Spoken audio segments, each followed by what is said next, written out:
Hello, and welcome to the webinar, Deconstructing Neoliberalism in Higher Education. How can we promote greater equity and professionalize the professoriate? Presented by Social Science Space, which is sponsored by Sage Publishing. This is Michael Todd, the editor of Social Science Space, which is a space to explore, share, and shape the issues facing social and behavioral scientists. This 90-minute webinar will be recorded and archived at Social Science Space for future viewing, and we will be sending out a link to view it to all registrants in the coming days.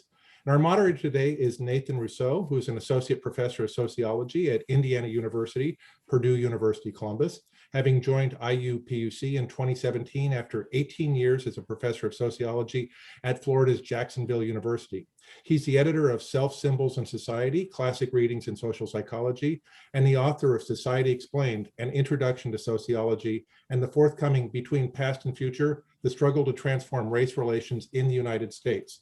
So at this point, I'd like to pass it over to Nathan. Thank you very much, Michael. I would like to thank Michael Todd, Olivia Butts, and Social Science Space, as well as Sage Publications for help making this possible. They've been really wonderful to work with to help organize this event. And I especially want to thank the other panelists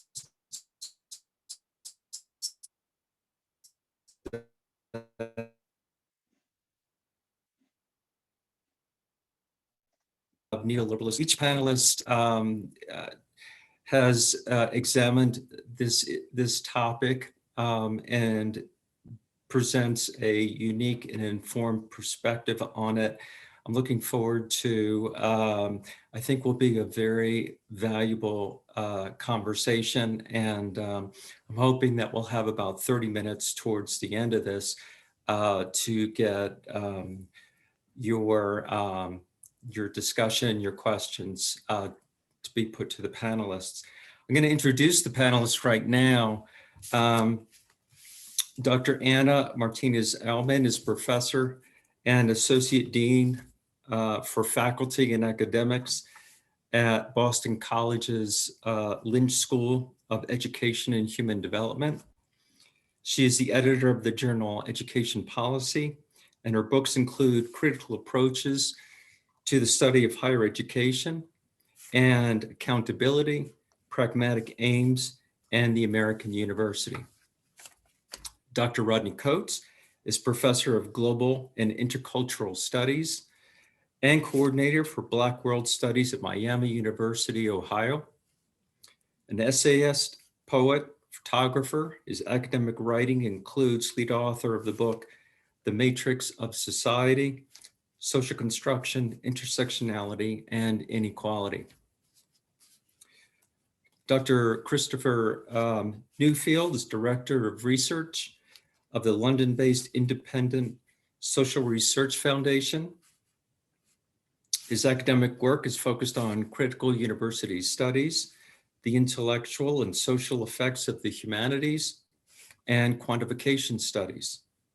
His publications include IB in Industry, Business in the Making of the University, of the American University, 1880 to 1980, On Making the Public University, The 40-Year Assault on the Middle Class, and The Great Mistake, How We Wrecked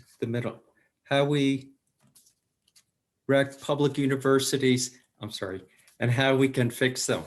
I can't even read my own writing. His most recent publications include What Metrics Matter, Academic Life in the Quantified University, and The Limits of the Numerical. We're going to begin here with Dr. Anna Martinez-Alman, who will present first.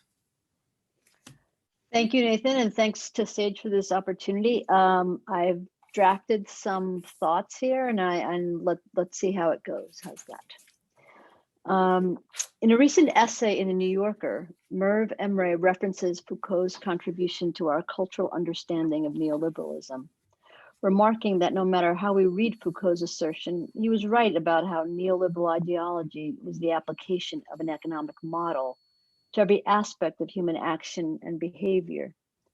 Emery's essay, A Critique of the Conceptualization and the Measurement of Emotional Intelligence, submits that the central problem is that, as Foucault would argue, emotional intelligence research conceals the link between the psychological and the political, the embodied and the social, the individual and her sociality, and her responsibility to contribute to the social good.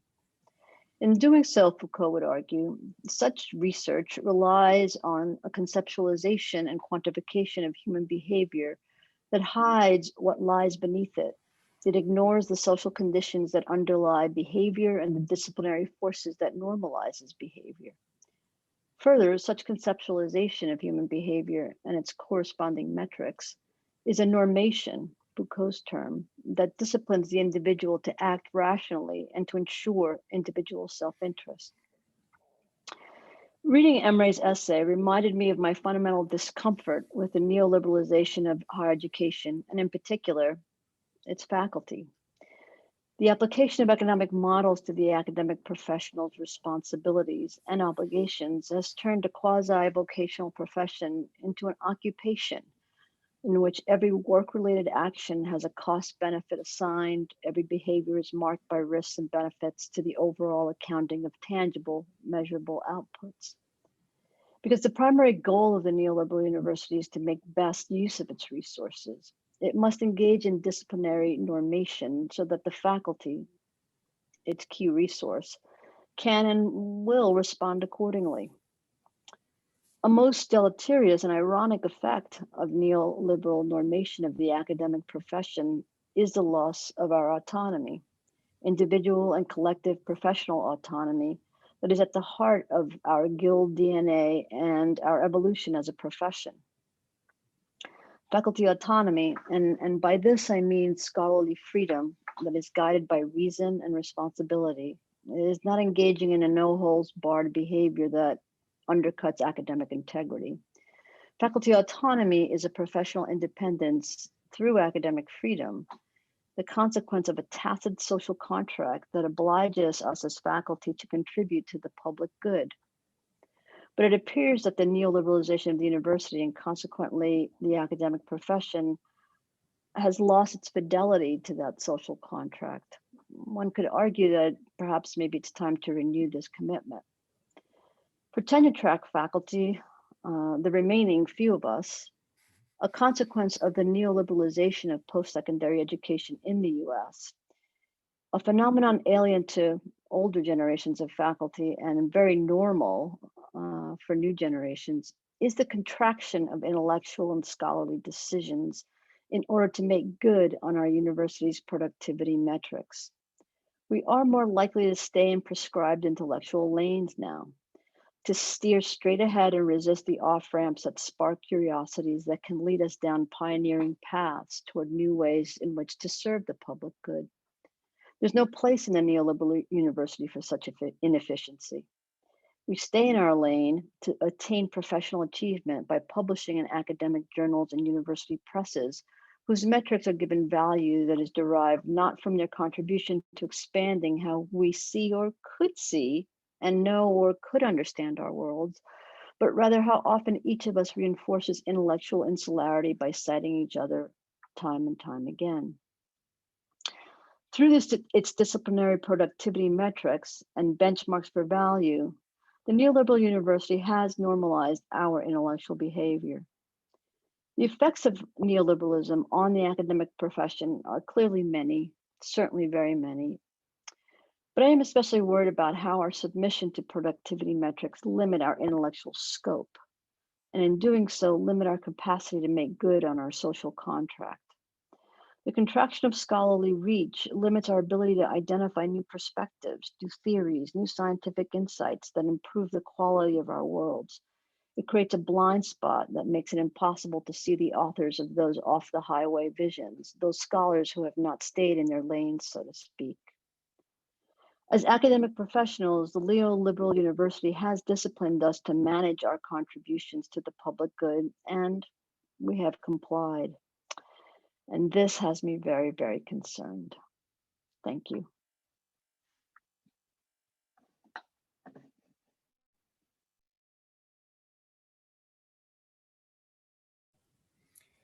Um, before we move on to Dr. Coates, I want to ask you one question, okay?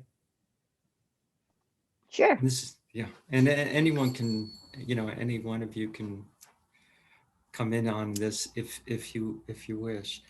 Um, what took American academics so long to really get Foucault?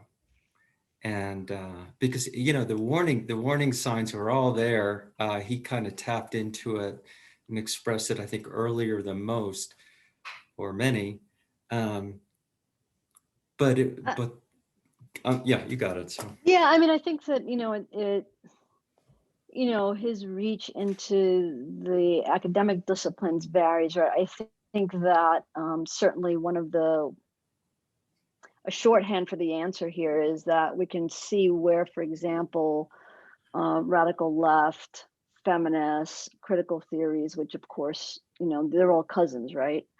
Um, Managed to grab on to notions of discipline. For example, in education, it was very, very clear that how, he had thought about the ways in which social institutions can effectively normalize behavior and create these norms so that then anything that is applied to that has to just continue that norm. So curricula became normalized.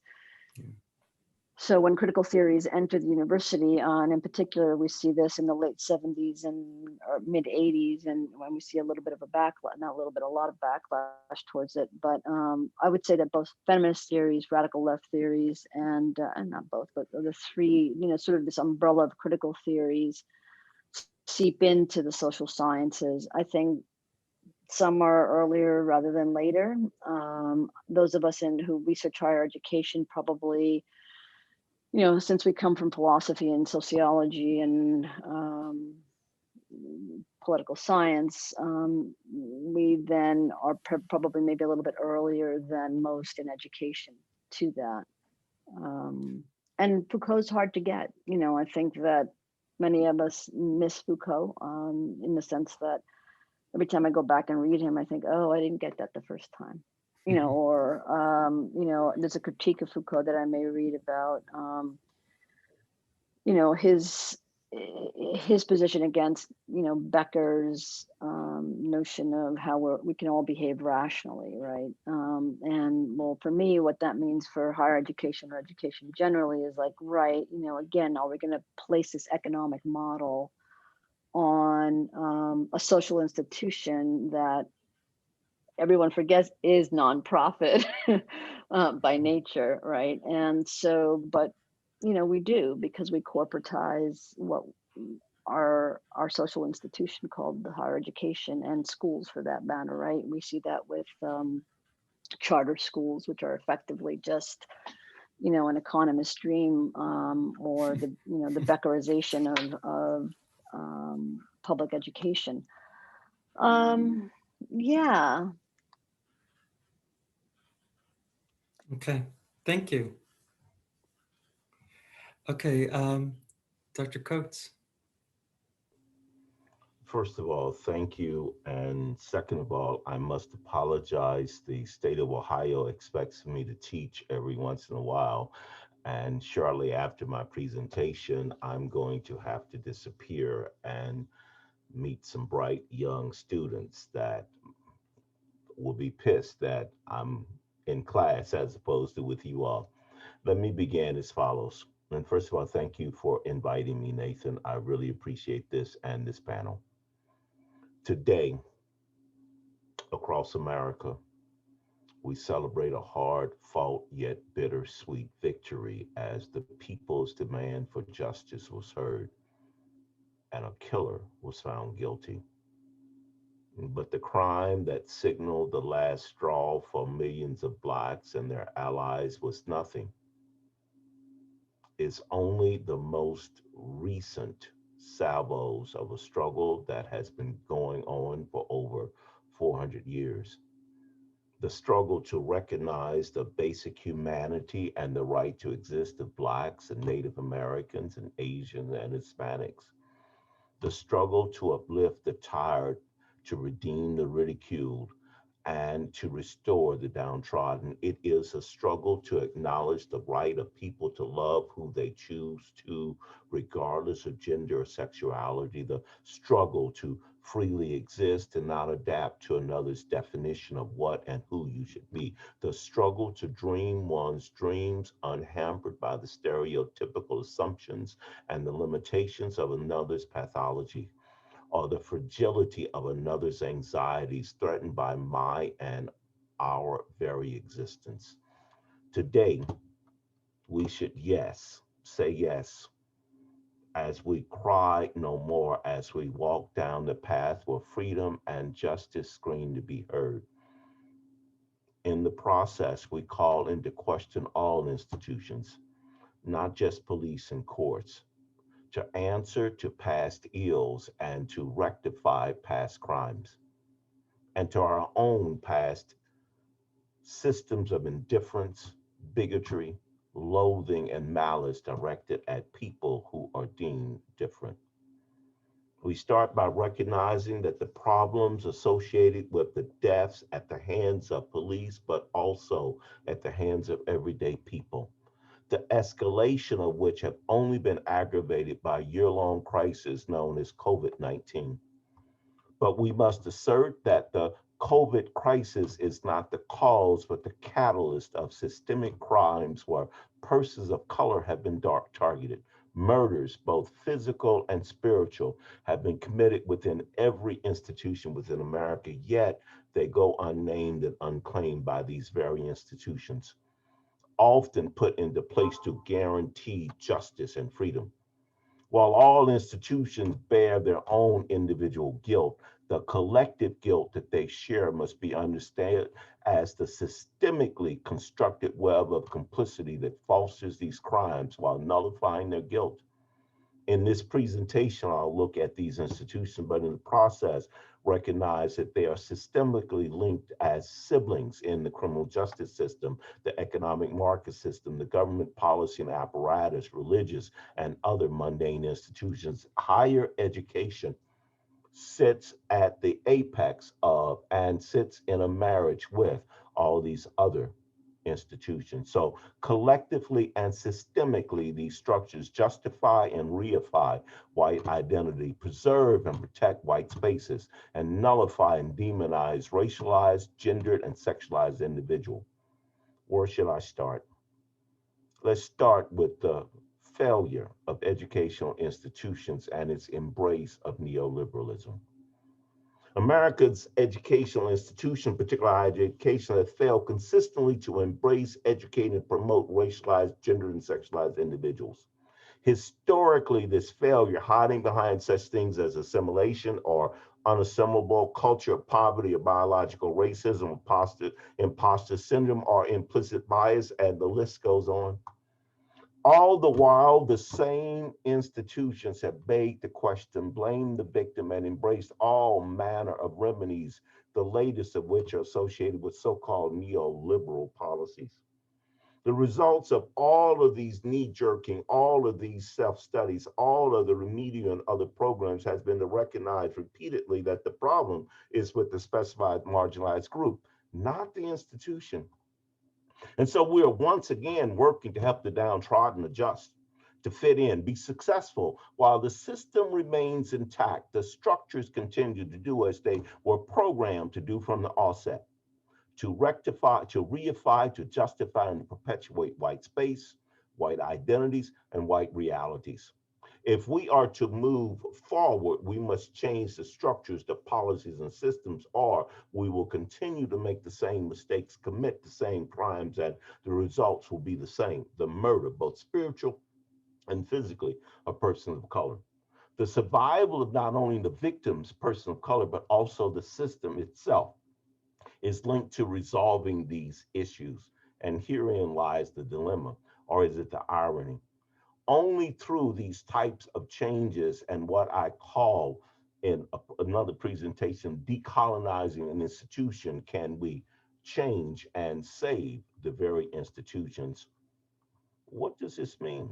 And what evidence exists to these assertions that I'm making? Neoliberalism is associated with the market forces entering education and linking such marketing to such things as academic programs and positions. Over the past year, aggravated by COVID-19, we have seen 1 in 9, or over 570,000 academic positions within the US alone eliminated. Most hurt were faculty and administrators and staff of color, women, and those most vulnerable of our colleagues. We see the disinvestment in so-called identity programs created during a time when the academy was trying to solve the long history of its segregationist past by strangely hiring faculty of color and segregating them into so-called identity programs and departments with limited resources.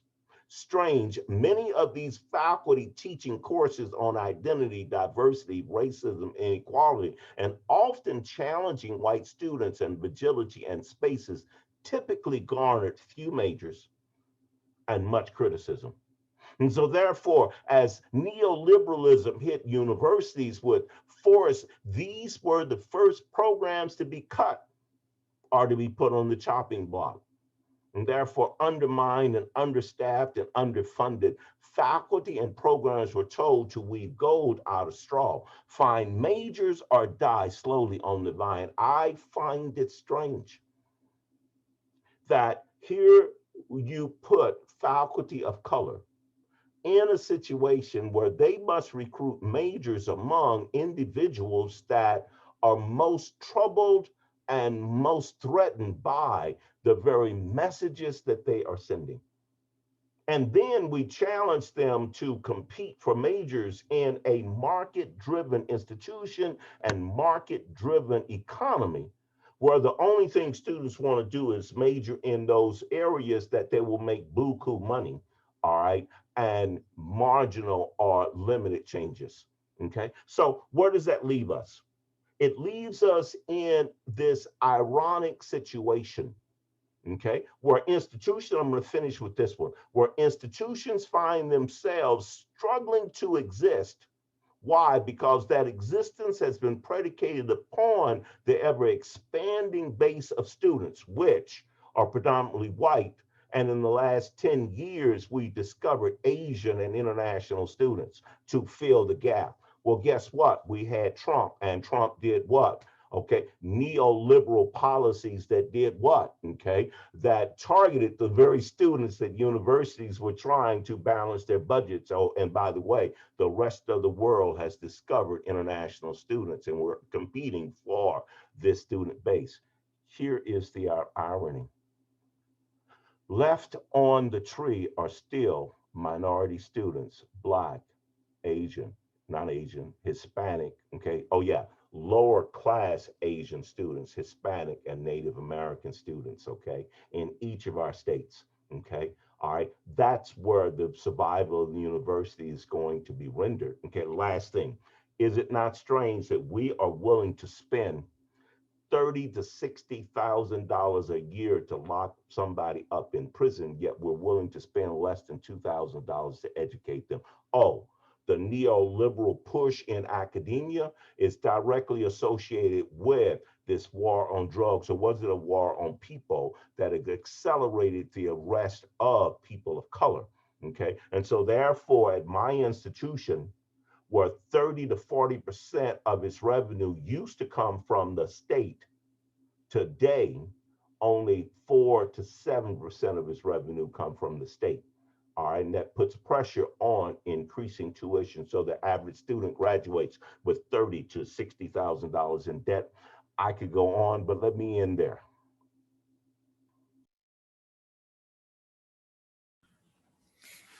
Thank you. Boy, there's a number of ways I could go in response to the issues that you raised. One of them, just an observation that I've seen myself, which is that in order to try to acquire students and keep them. I've seen a lot of institutions, a lot of universities create programs that are related for minority interests, but then, of course, not fund them, so that they're actually not able to achieve what their goals are. And I find this to be a very common thing with marketing, which is basically to create the appearance of something as opposed to actually doing something. So I'm gonna ask you a question just straight up, right? Okay. What's the matter with white people? White people are not the problem. White spaces are the problem. White spaces. White spaces. Okay. All right. White spaces are like our universities, okay, that are created to reify white identity.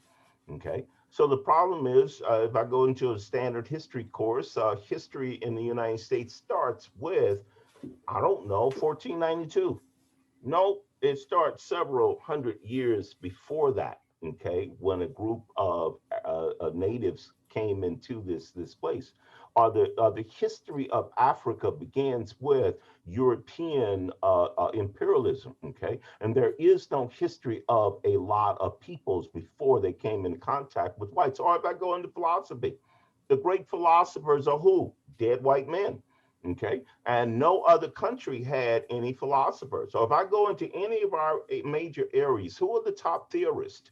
Okay. In sociology, in anthropology, in economics, in education, so forth and so on. Rarely do we find a person of color or a female. Okay. All right. And when we discover these people of color in these other areas, they come in as problems. Hence, W. Du Bois asks, what's it like to be a problem? If you take statistics, for example, the negative beta is always associated with a person of color. Okay, all right. That lets you know your economic structures are correct. But excuse me, all right. What about these whole lives? Let me give you a case in point, then I shut up. In 1492, Columbus sailed the blue and discovered America. That's one story. Another story is in 1492, a group of Arawakians discovered Christopher Columbus hopelessly lost. Okay, which one is taught in our schools? Which one is true? By the way, the second one is true, but that's not the truth that we tell in our classes.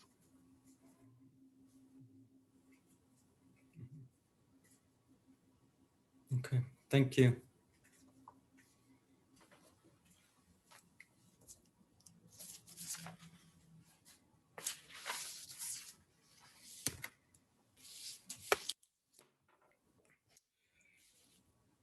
You got to go? All right. Sorry. All right, thank you.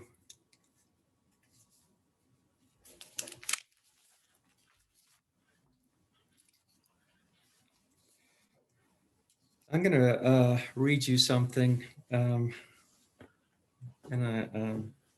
I'll do the best I can here. Social construction and agency are popular terms in the social sciences, but how much agency do social scientists really have to socially construct the environments in which they live and work? Economist John Maynard Keynes observed that, quote, the ideas of economists and political philosophers, both when they are right and when they are wrong, are more powerful than is commonly understood. Indeed, the world is ruled by little else. Practical men who believe themselves to be quite exempt from any intellectual influences are usually slaves to some defunct economist. A person or group cannot assume autonomy without first critically examining the ways in which they may be determined. This paper deconstructs neoliberalism to show how its principles have come to define the mission of most colleges and universities and the roles of individuals working in them. For most of the 20th century, American society was organized around large corporations, particularly in manufacturing. However, challenging economic conditions in the 1970s led to sweeping changes in the 1980s. In the wake of these changes, American society moved to a market-centered, neoliberal worldview in which the economy, as a social institution, does not represent one institution among many, but rather is the central institution upon which all other institutions are modeled. Neoliberalism in academia received a boost in 1980 when the Supreme Court ruled in the case of Yeshiva University that full-time faculty members are managerial employees who are involved in developing and enforcing employer policy. This decision challenged the 100-year-old position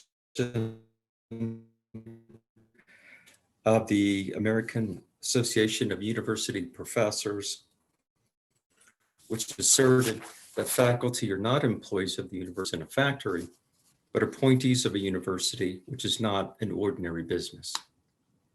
While such appointees acknowledge a responsibility to the authorities of the university, their professional activities entail serving the wider public. This decision removed the professional status of faculty. Neoliberalism's encroachment into higher education created the entrepreneurial university, where faculty were reduced to knowledge workers. The push of neoliberalism in government is toward modeling society on the market and to fashion the self as an entrepreneur. Entrepreneurial workers are required to increase self-organization and self-monitoring, but not for themselves, but rather for the institution. Professors engage in self-management within the terms specified for them by pressures both inside and outside the university. Some of these pressures include cuts in budget and staff and the redefinition of daily discourse in managerial terms.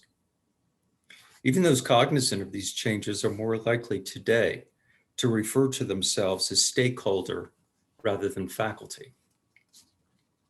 The budgetary cuts in higher education reflect the neoliberal trends affecting every institution. About 1/3 of the workforce is employed on a contingent basis. As other industries have downsized and outsourced, so have colleges and universities. Today, the majority of educators in higher education are employed on a part-time or contingent basis. Education has joined the ranks of grounds and food services as an outsourced strategy. The strategy to eliminate full-time permanent employment in education began with the Reagan administration's spending cuts in education.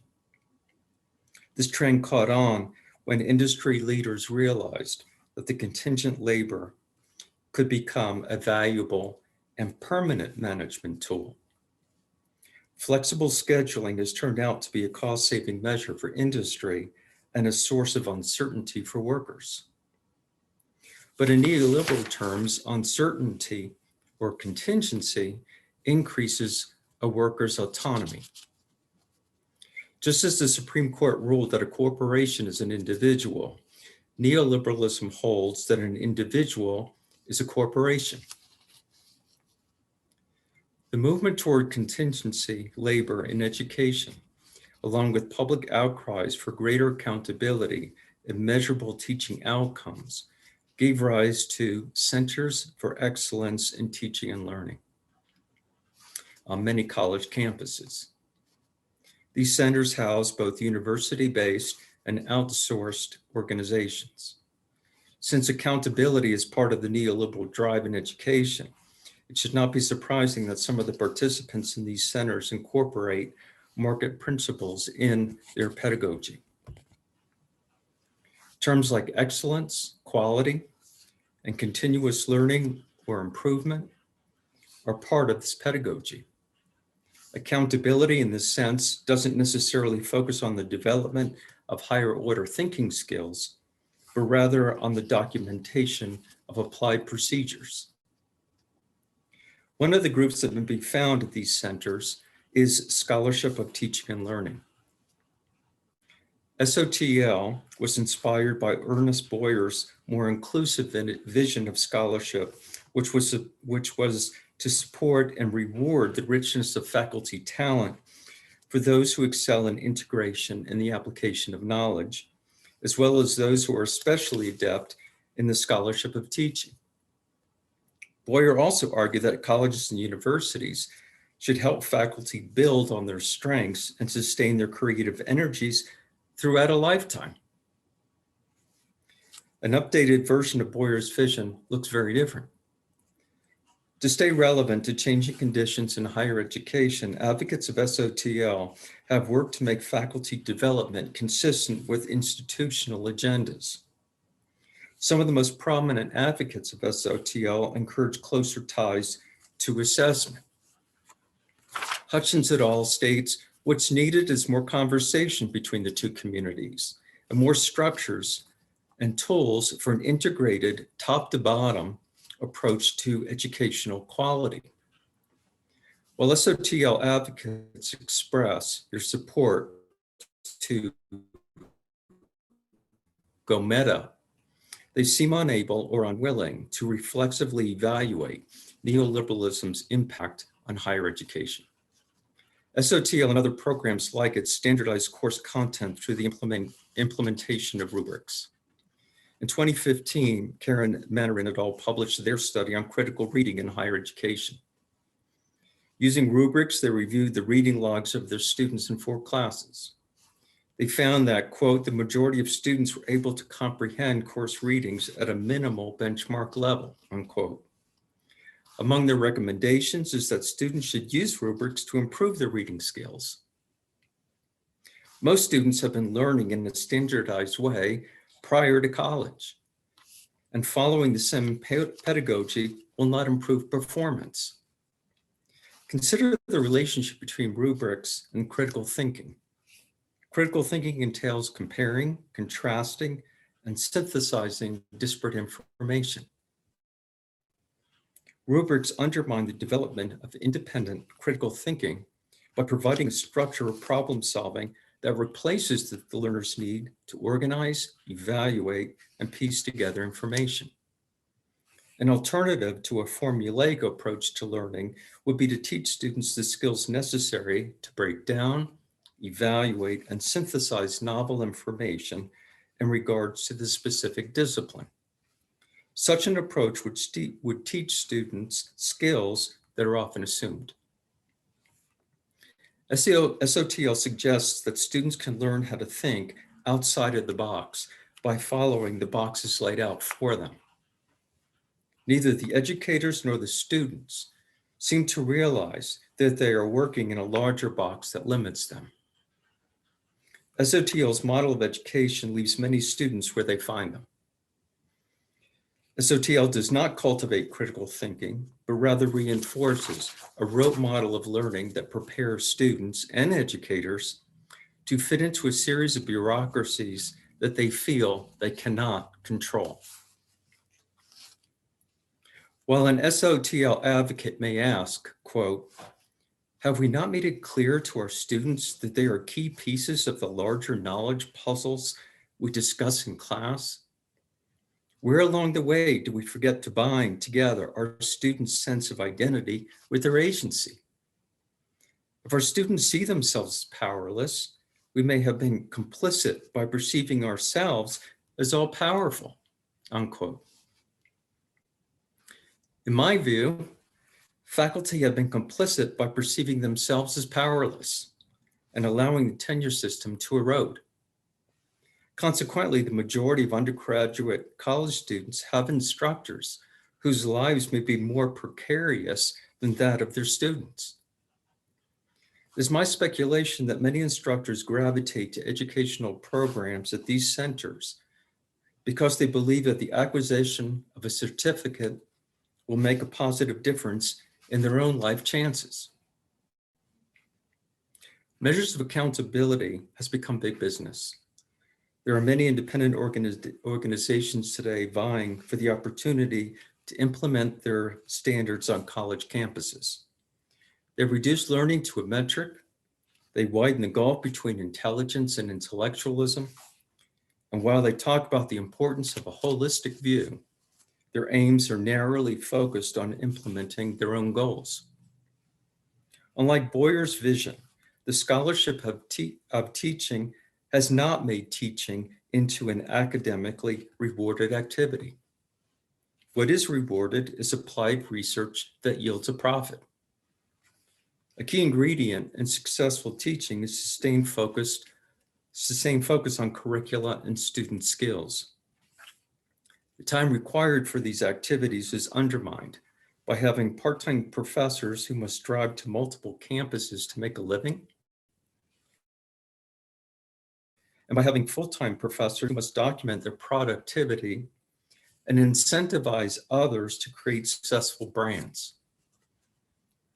Sustained focus for learners is undermined by the fact that economic support for education has declined. So many students work full-time while carrying a full-time academic load. While neoliberal policies promise parents and students more, they deliver less.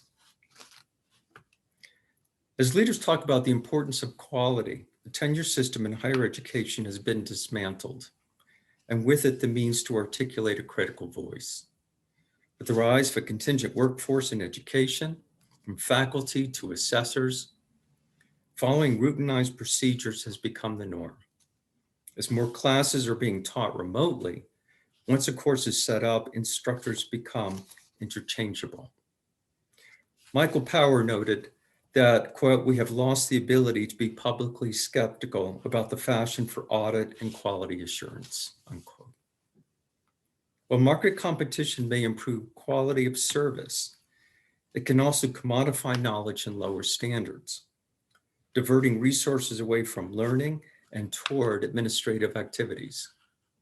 Market-driven reforms have not remedied the social inequities that really translate into quality. Instead, they have increased institutional stratification, which functions as a barrier to wider participation. In 2015, the Board on Higher Education and Workforce at the National Academies of Science, Engineers, and Medicine organized a 2-day workshop on quality in the undergraduate experience. The participants included leaders in higher education, business, and civic organizations, and the government.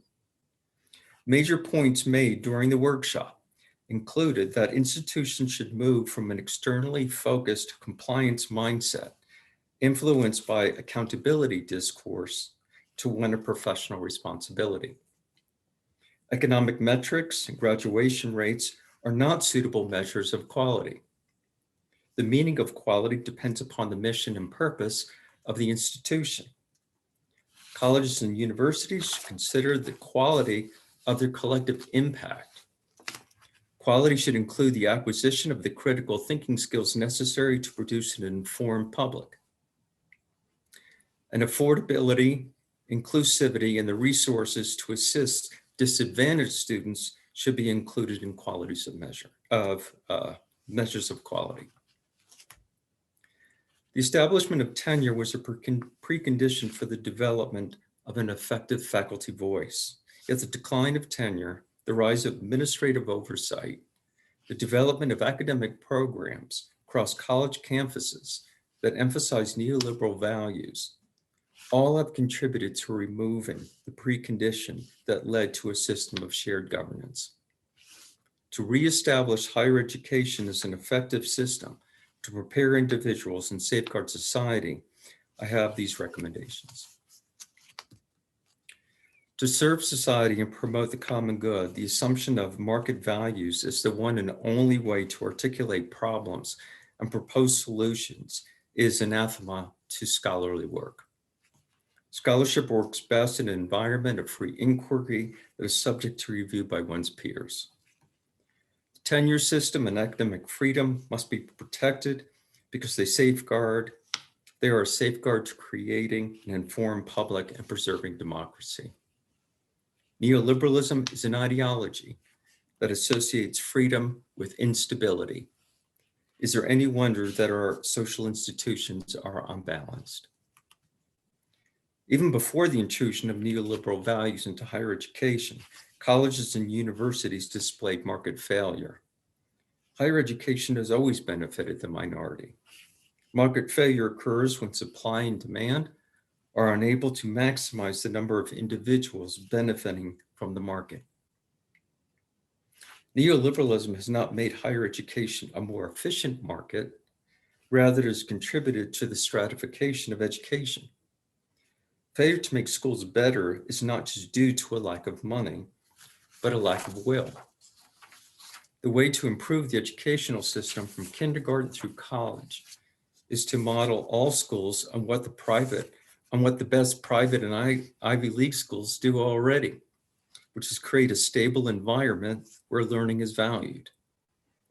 This would create equality of opportunity or a genuine competitive market. The educational system should establish a social compact with its citizens.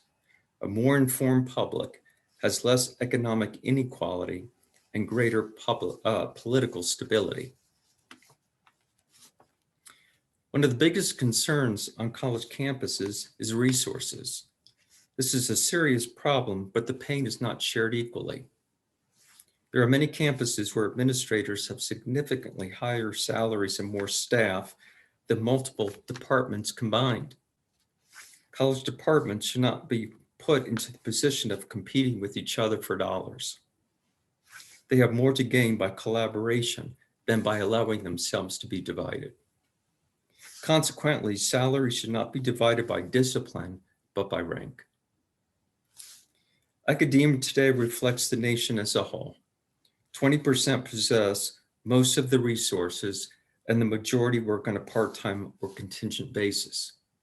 20% of the population have access to some of the best academic resources in the world, while the majority have insufficient preparation for the world.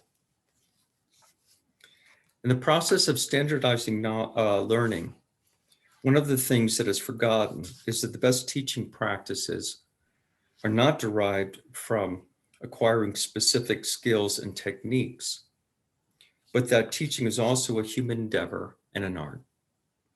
Today's scholarship on learning needs to recall Maslow's hierarchy of needs, which states that learning is undermined by social instability. It also needs to recall Julian Rotter's locus of control. The best way to sabotage the intrinsic motivation to teach is by turning it into a utilitarian activity subject to ever new forms of assessment. And the best way to sabotage the intrinsic motivation to learn is by turning it into a routinized activity subject to incentives that have little value to many students.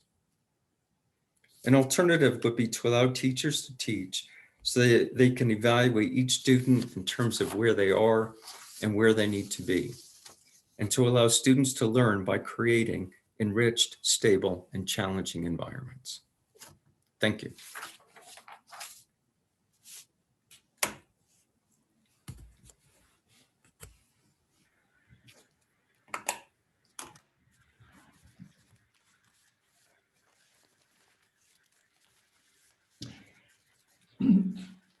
Nathan, shall I just jump in? Absolutely. I have some slides that I would like to share in a second. I'm really happy to be following you all. It's really a pleasure to be here. And there's various things I'd just like to spend some time echoing, but I won't. I'm gonna read a paper because it'll be a bit faster if I do that. I guess the main thing that I would like to emphasize at the outset is that the situation now is more fluid in relation to neoliberalism than has been true, under previous administrations, including democratic ones.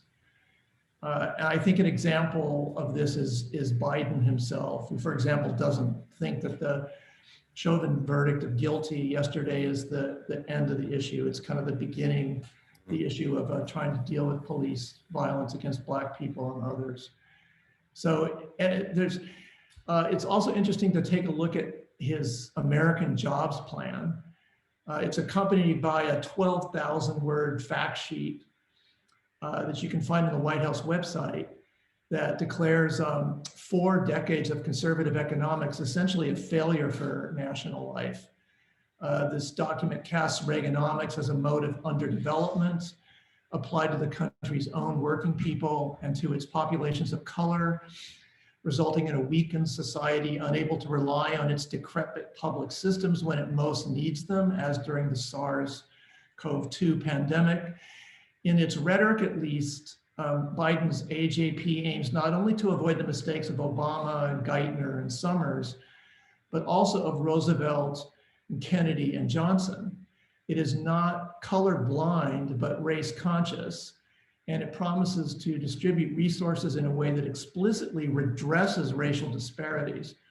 For example, of the $40 billion that Biden requests for upgraded research infrastructure in this plan, half is to go to historically Black colleges and universities and to other minority serving institutions.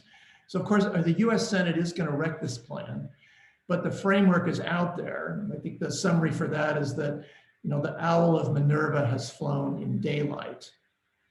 So my sense is that this is a very big reformist package.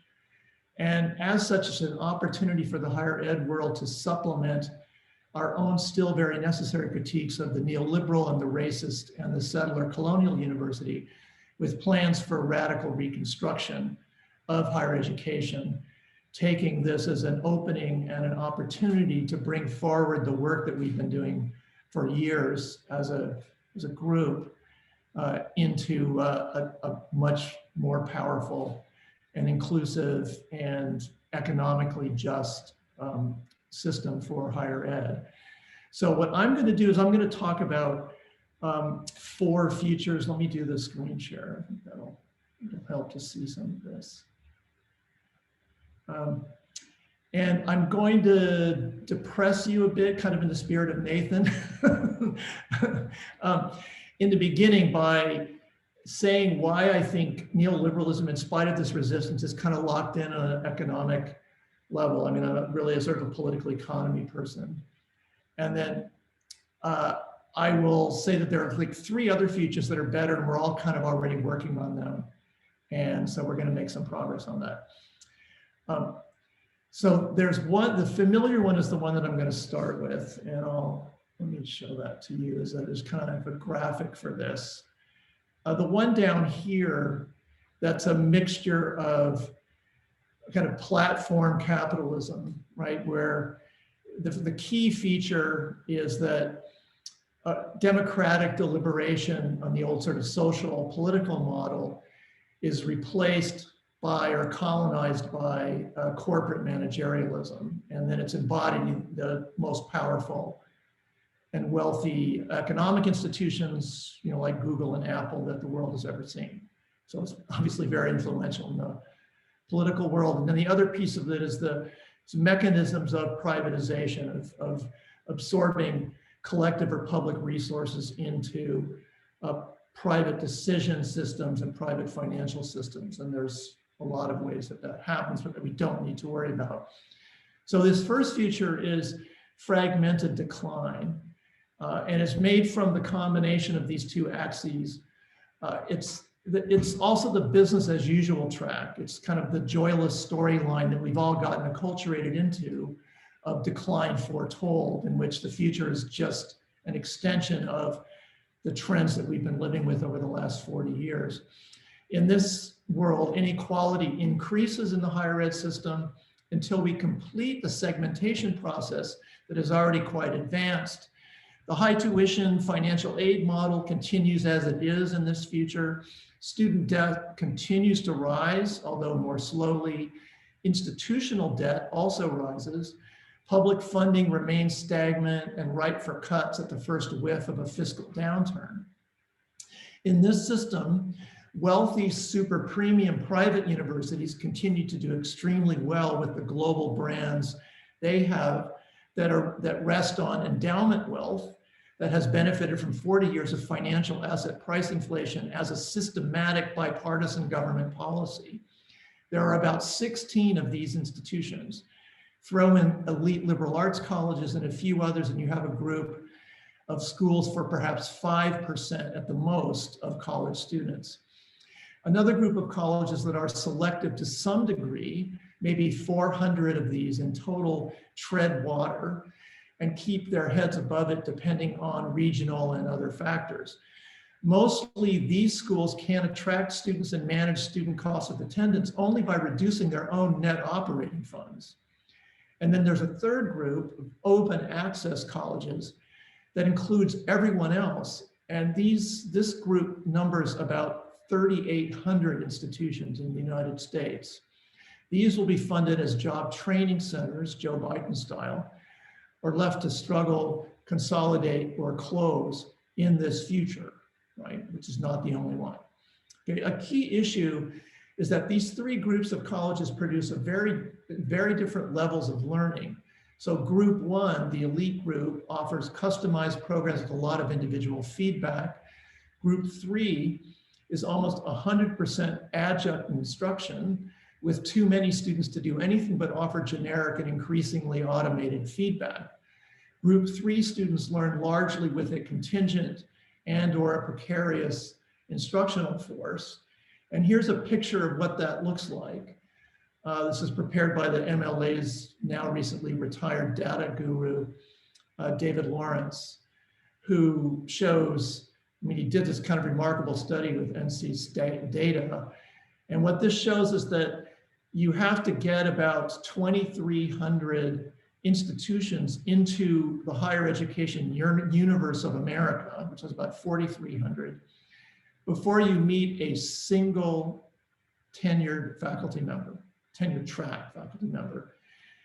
And if you want a faculty that is sort of 2-to-1 tenure to non-tenure track, which was kind of the old 60s mix, you're basically in the top 150 or so all the way over here.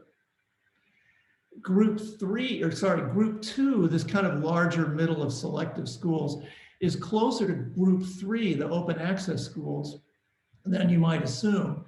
For example, at UC Santa Barbara, where I taught for over 30 years, about 2% of English majors write a senior thesis. This means that very few of UCSB English graduates are competitive in their academic skills with students from places like Princeton or Reed College, where senior theses are required. To summarize roughly, gross resource inequality leads to inequality of student learning. In this status quo future, so I'm calling fragmented decline, we have premium learning at the top and limited learning in various gradations for everyone else, especially for the 50% of college starters who leave college without a degree. Higher education enforces fragmentation with a specific kind of political economy, one devoted to racialized resource inequality. In a landmark study, Separate and Unequal, Anthony Carnevale and Jeff Stoll at Georgetown found that after 1995, most newly enrolled Black and Latinx students attended open access institutions, while white students mostly went to selective colleges, which have much higher graduation rates. Crucially, the study correlated the racialized variation in graduation rates with large differences in instructional expenditures per student, that it's the material conditions of the instructional funding that produces these racialized outcomes and not the prior educational features of these different populations. And just to quote them, the 82 most selective colleges spend almost 5 times as much, and the most selective 468 colleges, this larger group, spend twice as much on instruction per student as the open access schools. These are older data. The trend of the past 15 to 20 years is to extend resource scarcity into universities that previously had been spared. This is the story of the University of California, where the racial correlation is unmistakable.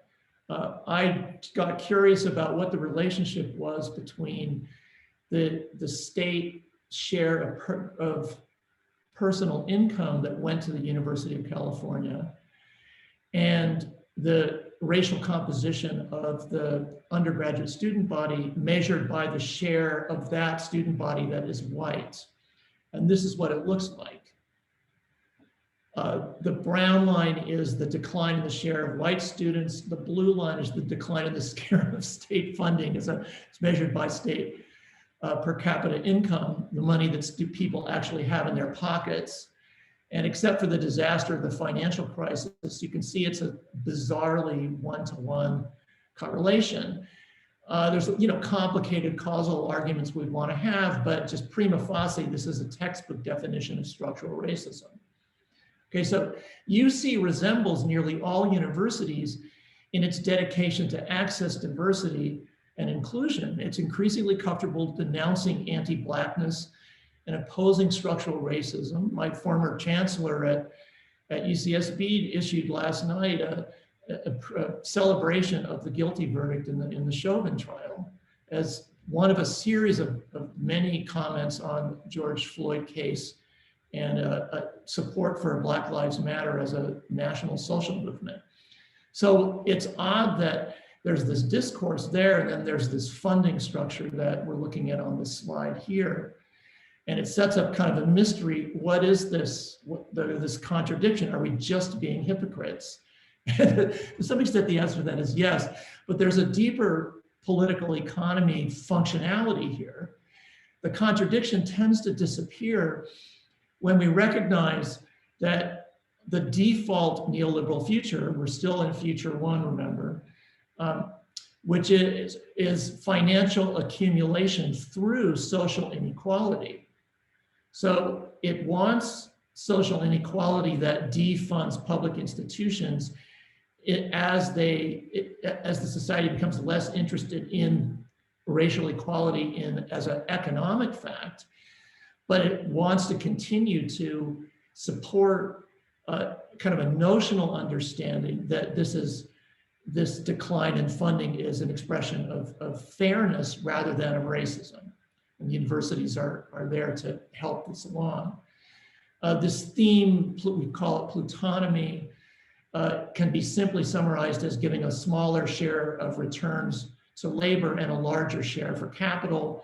It was made famous by Thomas Piketty's work in the last decade, in which he argued that capitalism is simply now returning to its historic norm of growing returns to asset ownership, like college endowments, faster than it grows the economy or wages or what's tied to that, tax returns. Okay, so there's a nice slide that I don't have time to go through that expresses what is going on here, which is to separate ever increasing productivity from not so increasing wages, allowing this gap to be appropriated to ownership and supporting the inflation of asset values, and less going to workers. This started with blue collar workers in the 80s, and it's been extended fairly relentlessly to white collar workers. And that, of course, is where the university's functionality is. So the way that you get college graduates who expected for all the work that they did and all the human capital development that they did and all the productivity enhancements that they did and that they also paid for with their own money increasingly, which they expect to have rewarded by wages, the way that you kind of ease them out of that attitude is by segmenting college graduates. So we have those three groups, and we're now using those groups to segment them into different strata of learning, right? So graduates of top colleges have a good chance institutionally of entering elite professional services like consulting, corporate law, banking and finance, and others. The half of college starters who don't finish can do a lot of white collar work from a position of employment precarity, so they're down here on the wage increase or non-increase.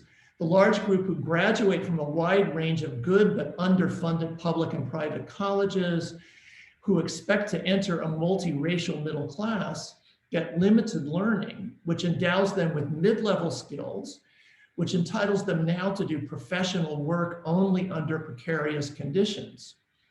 So in this fragmented and stratified condition, and now we're getting to the end of Future One, and I hope that policy practice, we actually do get to the end of it.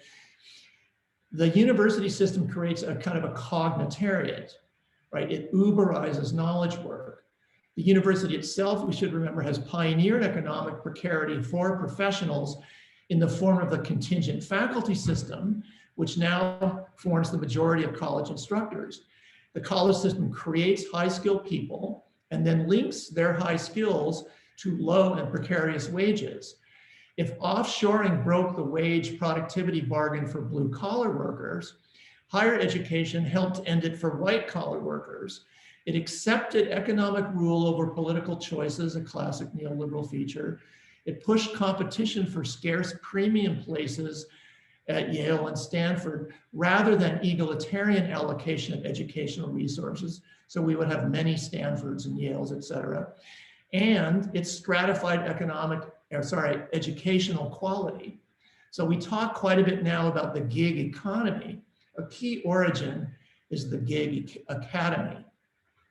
Okay, so that's our default future one. And the work that I've done in the mashup field known as critical university studies has aimed to show that the current system that leads to this future isn't muddling through towards a bit more mobility and justice later on, but leads to what we already have, only more so: precarity, post-democracy, professional decline.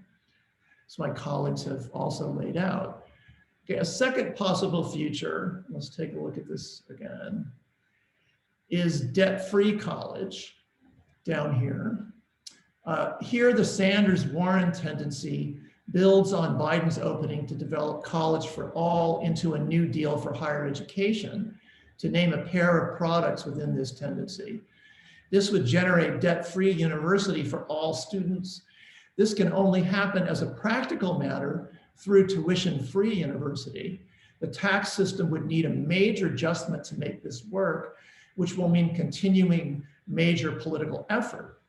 However, free college, while keeping student costs low, would retain the current inequality of university resources and inequality, as already noted, that is profoundly racialized.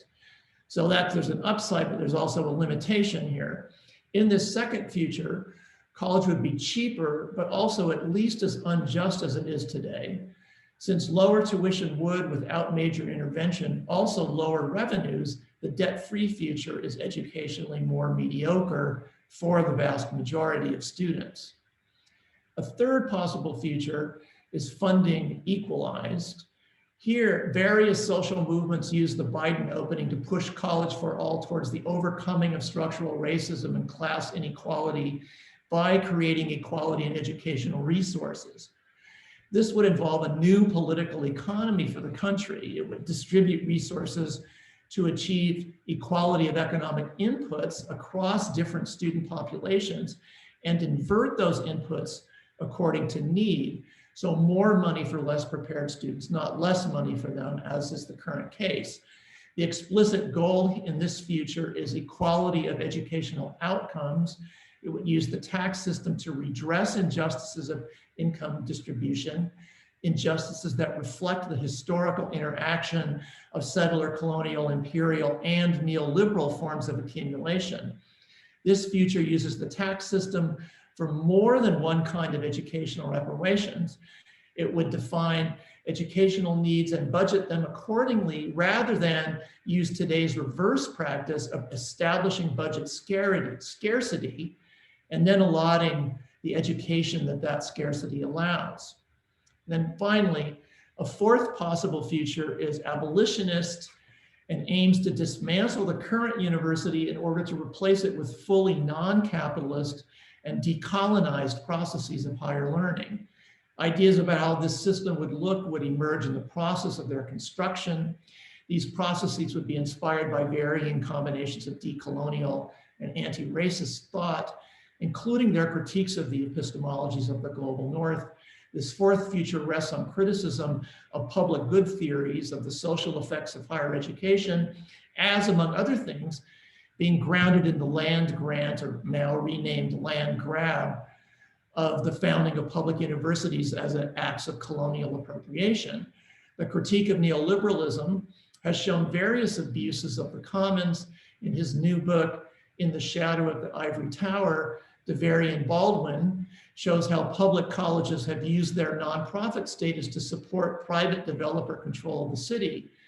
Given its concern about public funding as a crossroads of colonial and expropriative forces, this fourth future is unlikely to make claims on the resources of national or state tax systems, which is why I put it on the left-hand side of this quadrant over here. It may consist of local initiatives that reflect situated epistemologies and entangled identities. These might privilege self-organization in quasi-permanent autonomous zones.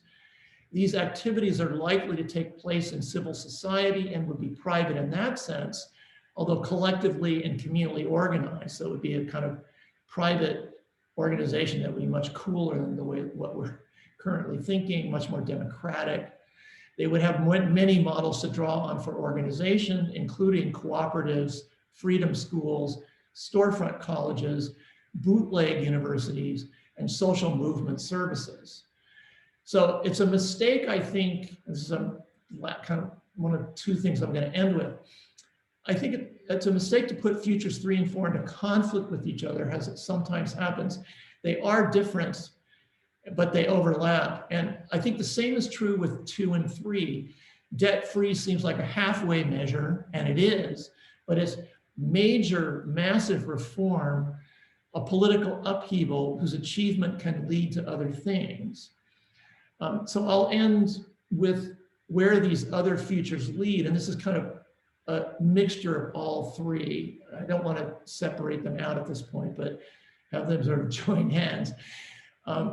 They lead towards higher education that is reconstructed, and universities are the way they ought to be, not to be quoting Rush Limbaugh at this point. Equality of outcomes across status and across institutional types, bachelor's degrees that are 100% debt-free, learning that is deep and sustained and about not just cognitive gain, but about developing creative capacities for knowledge production, and the full funding that allows this for all students and not just students at elite colleges. Research that's self-directed and blue sky and fully funded in the humanities and not only in engineering and other sort of technologically focused fields. Just employment, university as a model for democratic workplaces, for just cause termination rather than at-will firing, which continues to be the norm in the United States.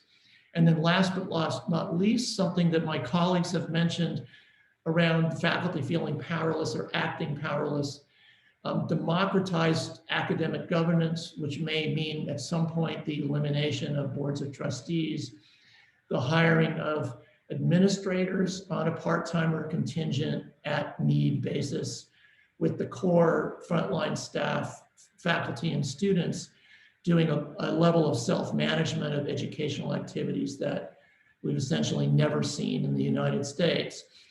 So last comment, these features may seem impossible, but one thing of which I can assure you is that they are in fact affordable. So the question that I'll leave you with is, why don't we build the futures that will get us to that? I'm done, thank you.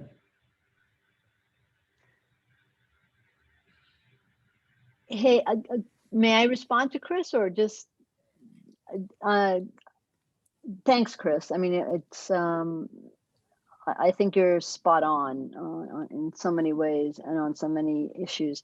I wanted to just throw a couple of things out there. One is how it is that in your grouping, I do think that the new, online university is a place that one has to characterize as maybe in your group 3.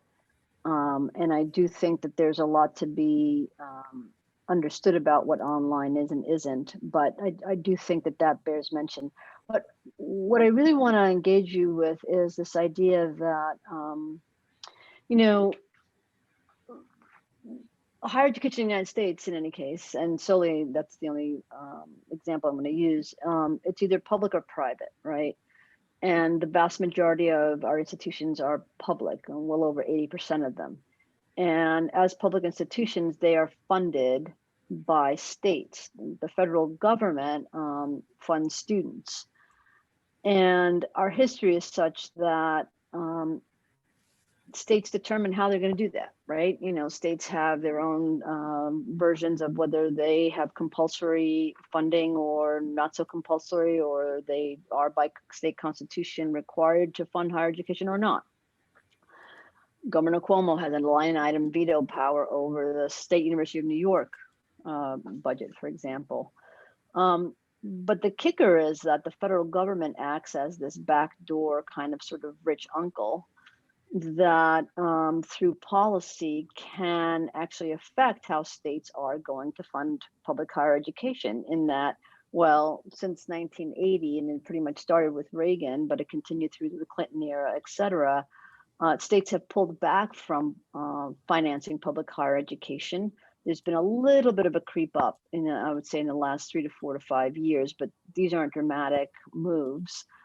In fact, because the federal government stopped or reduced its moneyed support or its funding support of other social services that states have to engage in, Medicare, et cetera, et cetera. So states find themselves with now limited resources, financial resources, to fund what is for many of them a discretionary budget item, and public higher education kind of sort of, you know, gets the short end of the deal. That to me is a really critical place for us to stop and consider that we do have to look to the federal government to figure out a way to, in your models, not continue to create the kinds of public losses, right? And the loss of the public good, right? Which was historically what we wanted to do. Yeah. By the continued fragmentation, right? Yeah. And go ahead. I'm sorry. Yeah. Well, the main thing I just want to say about this is I made that comment about affordability. We can solve all of this if we start thinking in units of $50 billion. And it's a fraction of what we spend. You know, units of, say, of 8 to 10% of what we already spend on higher education in this country. So you just 50 billion here, 50 billion there, you have essentially debt-free college for the entirety of the public system.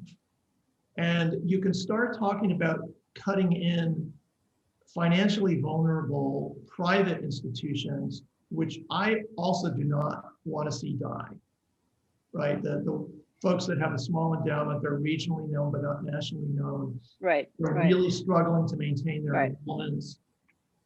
They also need public funding.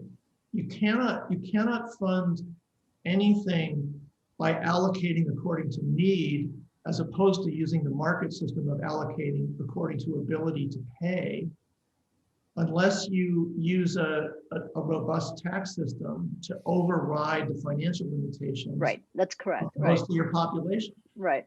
We know this. Right. We just forgot it for 50 years. It's a really basic economic truth that you cannot use market allocation to distribute a good that you want widely spread. And we totally blew it. We understand that in high school. We do have free high school because we want everybody, 100% of the population, Correct. get out of K through 12, even though we don't succeed. So what we can do for higher ed too. We can do it. My motto, let's do it. With the time, we have a little bit of time left. I do want to ask you, the two of you, a question, and it's related to some of the points that you were making, Chris. From what I can see, we have ourselves trapped in a cycle of desperation in terms of the general public.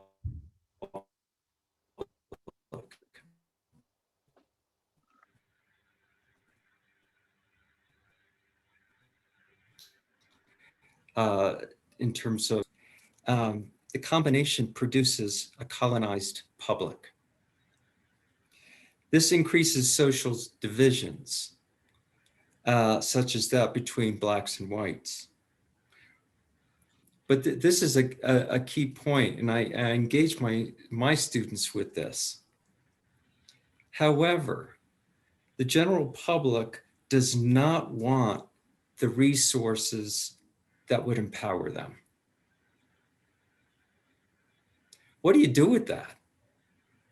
Disagree with it. And to the extent that I think that that is a overgeneralization about the public. Okay. First thing. Secondly, there are a lot of people who fit your description. They need to be argued with by the party that at least has some people willing to make that argument, which is the Democratic Party. And for 30 years, that party's top leaders, the national leaders, did not make that argument. So we have an issue about public education.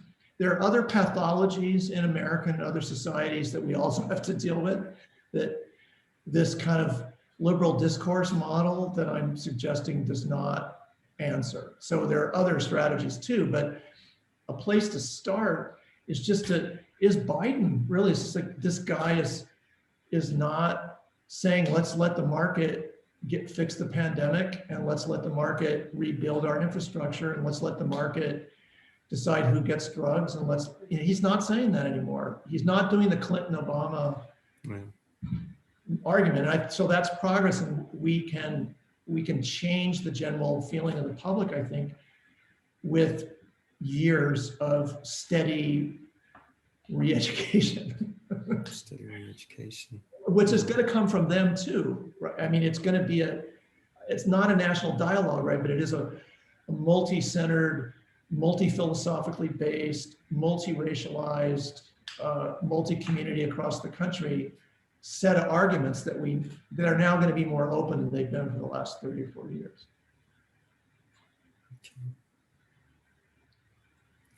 Anna, your mic is off.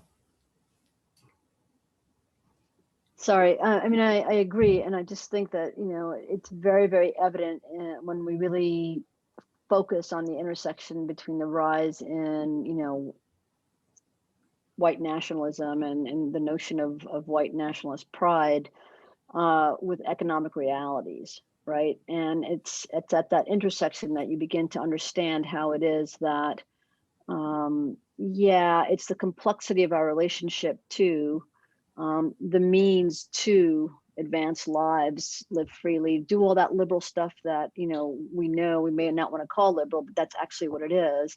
And it's a very progressive agenda, right? Like, how is it that the demise of, working class unions has a lot to do with this? It has a lot to do with it, right? And it has a lot to do with how we do and don't fund education, let alone higher education. And because public education is in the same boat.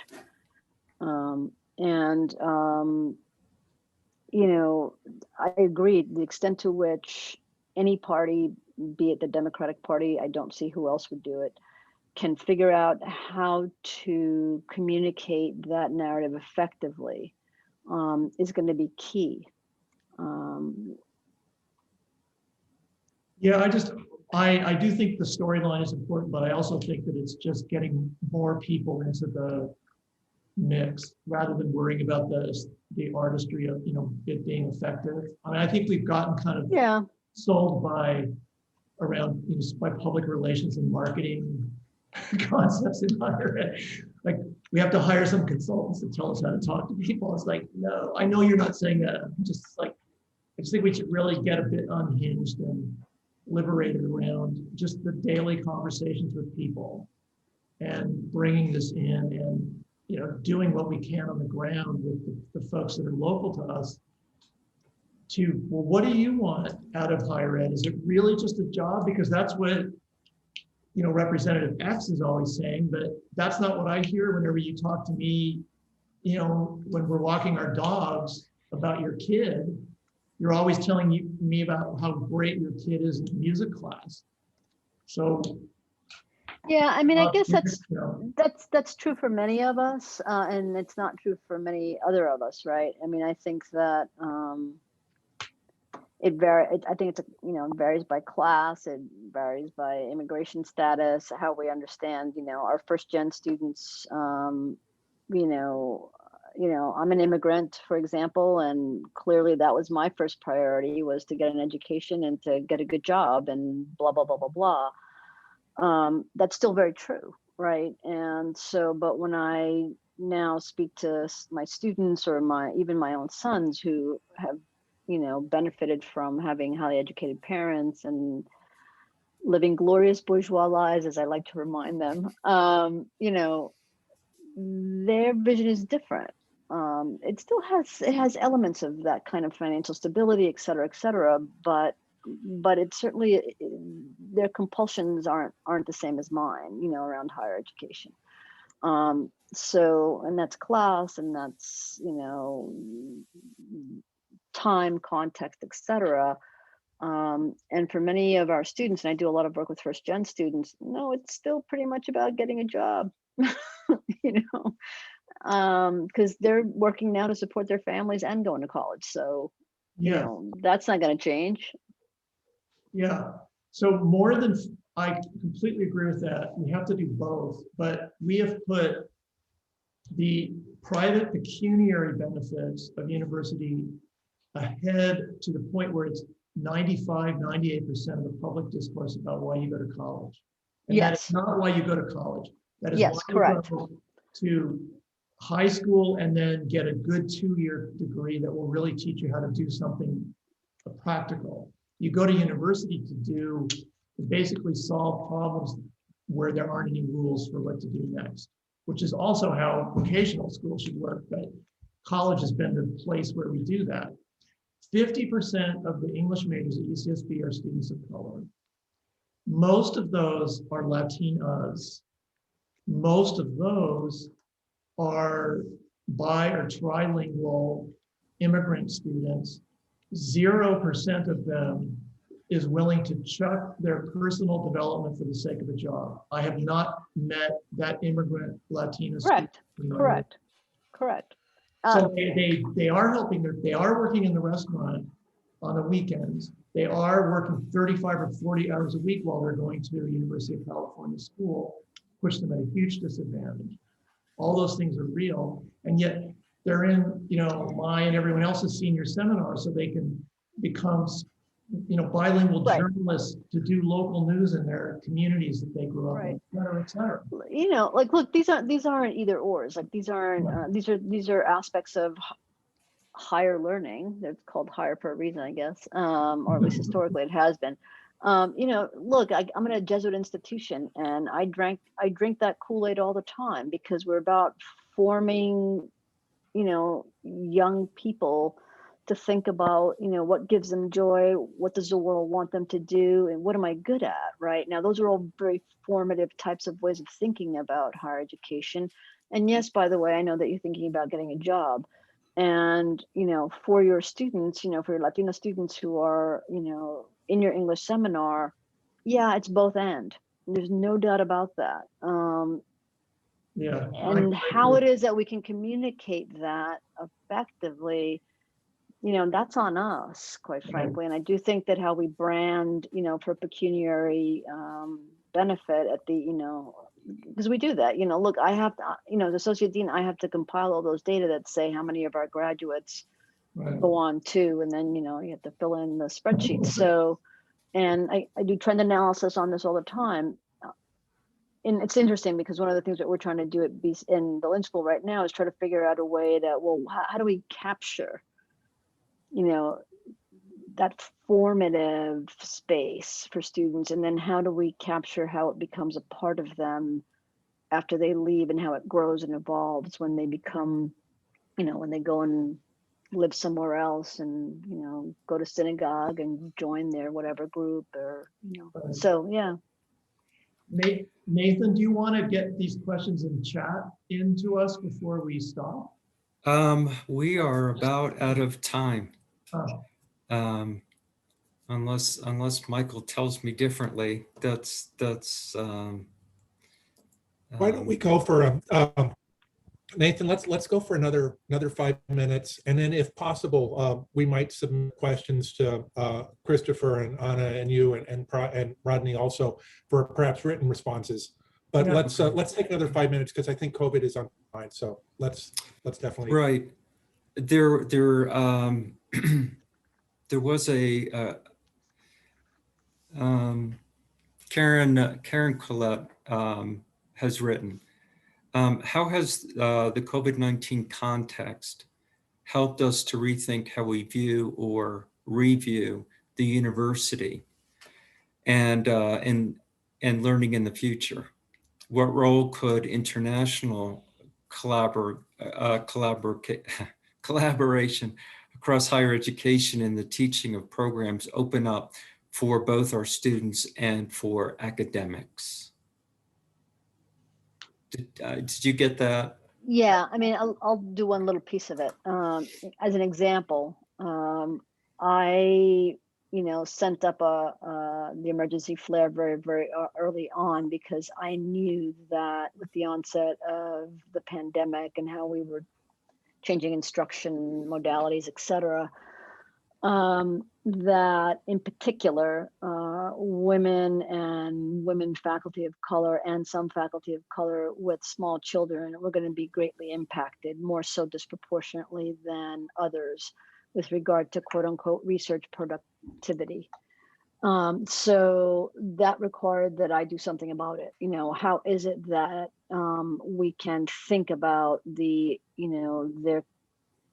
their work and their ability to engage in their research, et cetera, and in their teaching in particular, understanding the constraints of that. So what structural changes could we make as a school, as a university?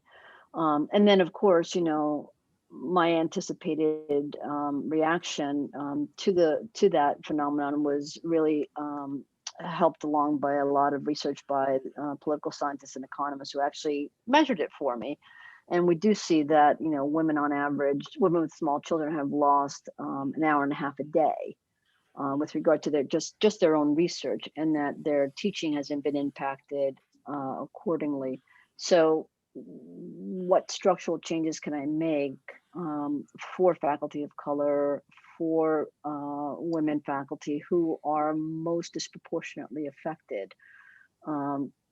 So that's just one example.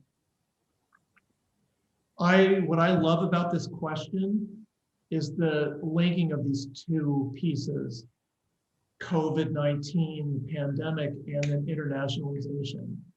So my sense of the core lesson of COVID is how much we need each other in sort of physical space and contact and real fluid dialogue. I'm really sorry we're doing this, for example, online instead of all being in the same room where we could talk afterwards. But also where all these issues are completely global. So one thing that I think we can do with higher education is move away from the Anglo-American hegemonic model, and through renewed exchanges and also more sustained research in the English-speaking world on the way that the rest of the world is doing higher education very differently, and in some ways more successfully than we are, that we can get out of some of the traps that we've been talking about on this panel about neoliberalism. I'm really looking forward to learning more from the rest of the world and having a much more multilateral discussion, ironically, as a result of the pandemic than we've had in the past. Yeah, I mean, and look, also, just very practically speaking, and I think Nathan, you brought this up earlier in your comments, how it is that higher education institutions have now sort of have a view of themselves in relation to international students, right? As a function of COVID, since many, because enrollment by international students plummeted, right? And that's an economic concern for many institutions. But what else is it? What else concerns the institution about that loss, right? And of course, we should be asking questions about, it's a loss of exactly what Chris is talking about, right? It's not just the dollars and cents that come with a drop in enrollment. There was another question about neoliberalism in higher education in Pakistan. I don't Yeah, know yeah. that question, but I'm going to find out. Well, let's There's talk it here. there's another question. How do you see neoliberal transformations in higher education shaping knowledge production in the university on US imperial politics? It is, they've been like this, Yeah. you know, with the tech-driven vision of US economic dominance, this being a continuation of kind of a military neo-imperial view. So since I'm a huge fan of technology research and totally love engineering, and really excited about all the stuff that humanities, social sciences, and STEM can do working together, I'd really like to detach STEM from the economic dominance project and have it, you know, do the things that I think basically every researcher in academia that I know wants to do, which is, you know, research for the progress of humankind around the world, and not for the US maintaining a kind of a preponderant control over global capitalism. You know, Go ahead, I want David. to, yeah, I want to throw this out with some of the time we have left to talk about. I thought long and hard about what we could call this thing, this webinar, and deconstructing. My hope was that we would get some people together and really kind of pull apart how neoliberalism has reconfigured higher education and essentially deconstruct what it's done, because for a lot of people it's not clear. A lot of people that I've talked to feel like they are fighting something that doesn't have a name. And when I talk to people and say, well, you know, neoliberalism is about this and that and that and this, and they begin to see it. The question that I want to throw out here is, so for people who have participated or observed this webinar, they're going to log off, and what do? If they are professors at instructors at a college or university, and they've soaked in all of this stuff that we've been talking about, what do they do this afternoon or tomorrow? Listen to students and colleagues.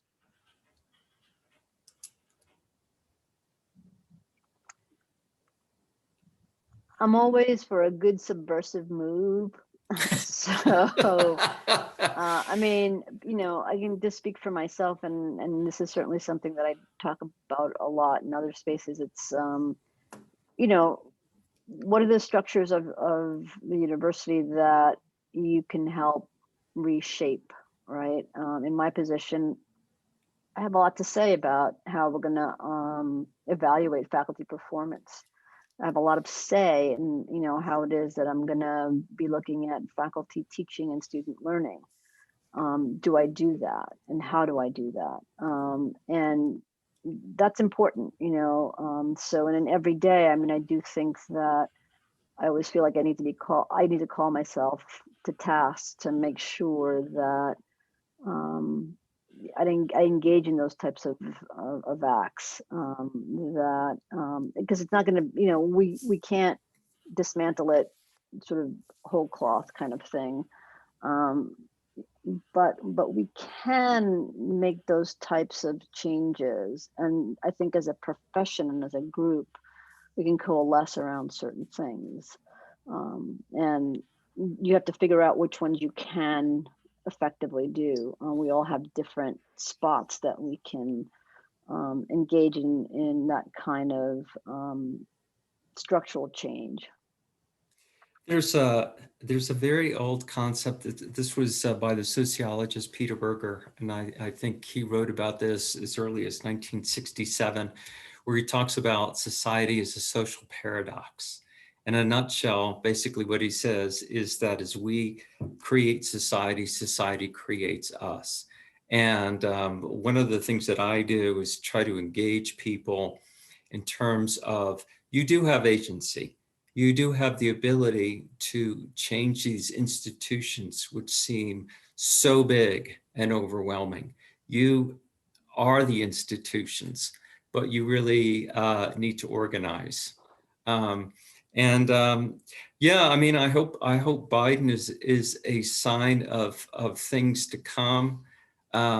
There's a lot broken, so I don't see any reason why we shouldn't try to change things and make them better. I really want to thank all the panelists who took the time to come here today.